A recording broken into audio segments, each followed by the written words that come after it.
নমস্কার, কেমন আছো সবাই? আশা করছি সকলেই ভালো আছে।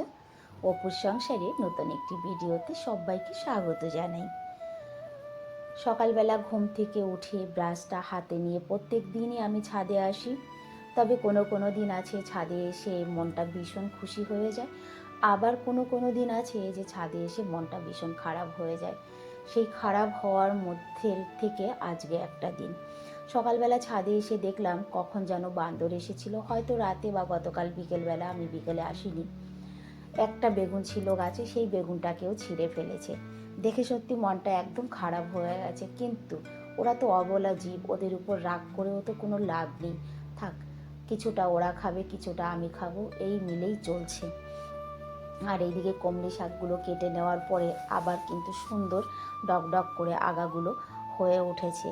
আর এদিকে আমার ড্রাগন গাছটাও কিন্তু দেখো বেশ সুন্দর ঢক হয়েছে। আর তার মধ্যেই একটা কুমড়ো গাছ হয়েছে। আর এবছর লেবু গাছটা মানে অন্যান্য বছরের থেকে এবছর আরও বেশি সুন্দর হয়েছে। যাই হোক, আমি যতক্ষণে ব্রাশ করছিলাম ততক্ষণ রান্নাঘর থেকে আওয়াজ আসছিল। আজ আমরা একটু দেরিতেই উঠেছি, কারণ দুই ছেলেরই আজ স্কুল নেই, তবে দুজনেরই ক্লাস আছে। একজন মিউজিকে যাবে, একজন কোচিংয়ে যাবে। তো এসে দেখি আমার বর চা বসিয়ে দিয়েছে 2 কাপ। তারপরে আমি চলে এলাম, এই যে এটাও একটা ডিউটি আমার, ছেলেদের তোলা। এসে ডাকলাম, তোমরা এখন উঠে যাও। সকাল 7:30টার থেকে আজকে আমার সকাল হয়েছে, আজকে লেট করে উঠেছি।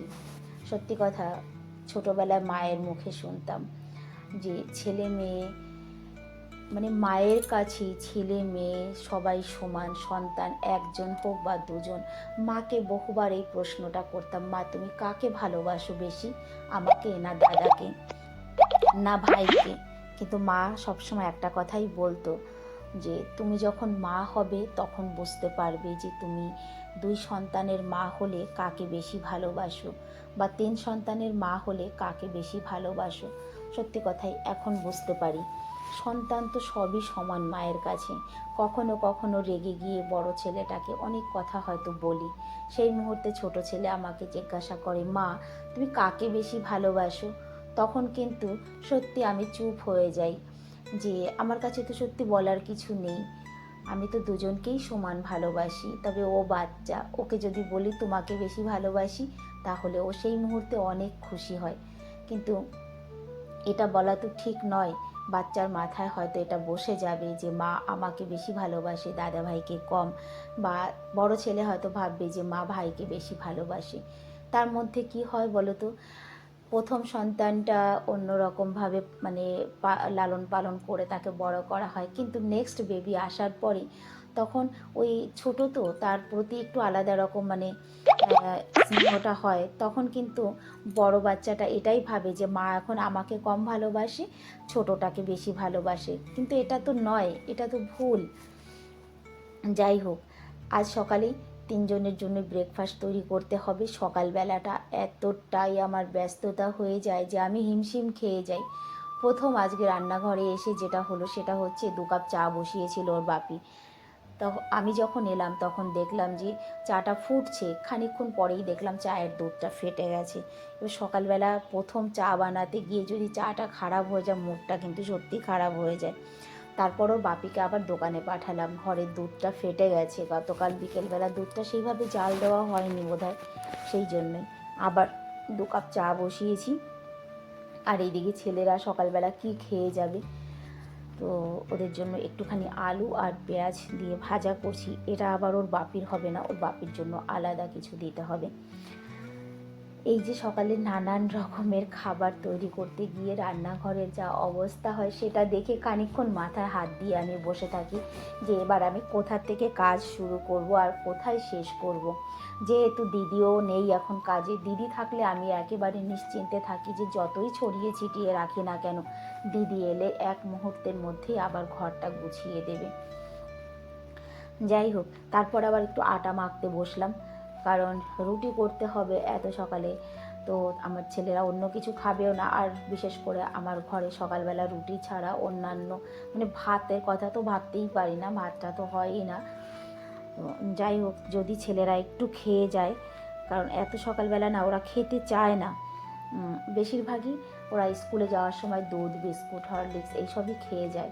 তবে আজকে ওরা ব্রেকফাস্ট করার টাইমটা পাবে না। স্কুলে যদি যায় তাহলে তো আমি লাঞ্চ প্যাক করে দিই, আজ তো আর সেটা হবে না। সেই জন্য বললাম যে না, তোমরা কিন্তু রুটিটা খেয়ে যাবে। তো যাক, ছেলেদের জন্য আলু ভাজাটা কিন্তু হয়ে গেছে। সত্যি জীবন মানেই যুদ্ধ, কথাটা একেবারেই সত্যি। সেটা যেভাবেই হোক না কেন, যুদ্ধ মানেই যে মারামারি, কাটাকাটি, খুনাখুনি তা নয়। জীবনের যুদ্ধ কিন্তু অনেক রকমের আছে। ভালো মন্দ, সংসার, সব কিছুর মাঝেই কিন্তু যুদ্ধ, সংঘর্ষ করেই কিন্তু জীবন, তাই না? আমরা তো প্রত্যেকটা দিন ঘুম থেকে উঠে ভাবি আজ এভাবে শুরু করব, কিন্তু আমাদের চাওয়ায় বা আমাদের বলায় কিছুই হয় না। আমাদের সময় যেটা করায় সেই তালেই আমাদের চলতে হয়, বা সেইভাবেই কিন্তু আমরা চলি।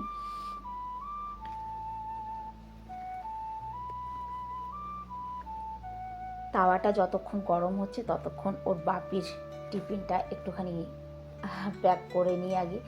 কারণ ওনার টিফিনটা তো, উনি তো ঘর থেকে শুধু চা বিস্কুট ছাড়া আর কিছুই খেয়ে যায় না। এই জন্য ওনার টিফিনটা একেবারে পরিপূর্ণভাবেই দিতে হয়। দুপুরবেলা ঘরে আসতে আসতে সেই 2:30 থেকে 3টে বেজে যায়। এই কারণে কিন্তু ওনার টিফিনটা আমার হেভি দিতে হয়।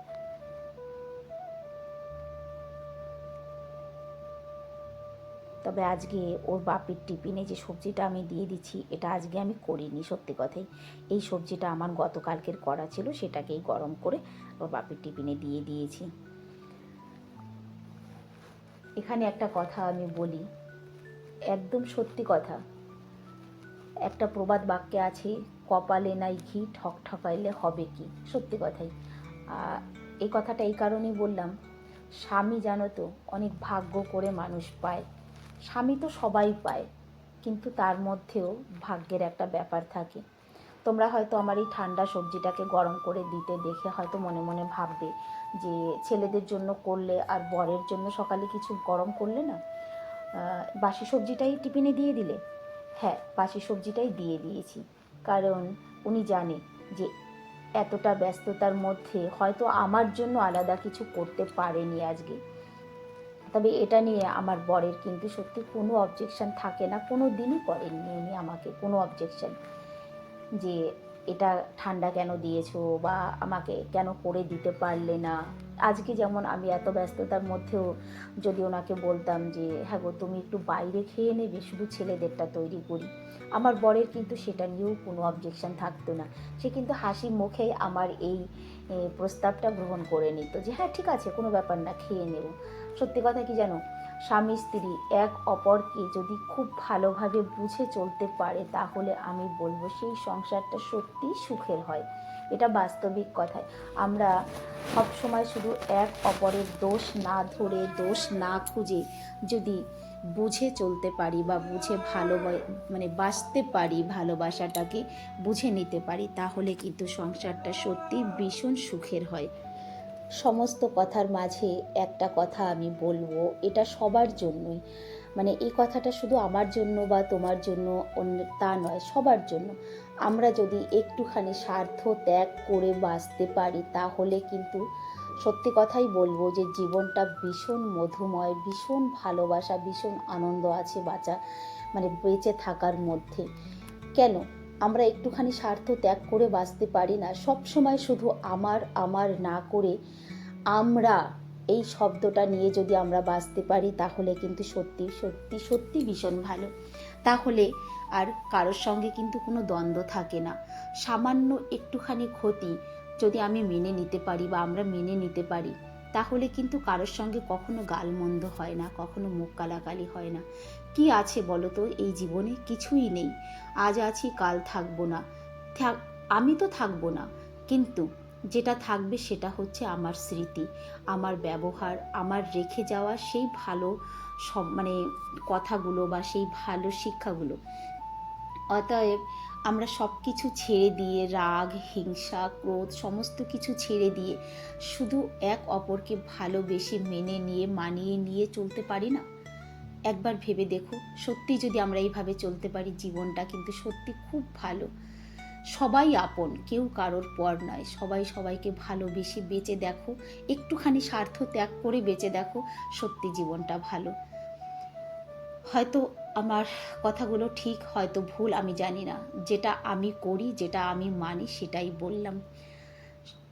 ছেলেরা চলে গেল, ব্যাস এই যে আমার ঘর এখন বৃন্দাবন হয়ে আছে। তো চলো আমি আমার বৃন্দাবন গোছাই। আমার ভিডিওটা তোমাদের কেমন লাগলো সেটা সত্যি সুন্দর একটি মন্তব্য করে জানিয়ে যেও, যাতে নেক্সট ভিডিও করার জন্য আমি উৎসাহিত হই বা আমার যেন ভালো লাগে। সবাই ভালো থাকবে, সুস্থ থাকবে, দেখা হবে।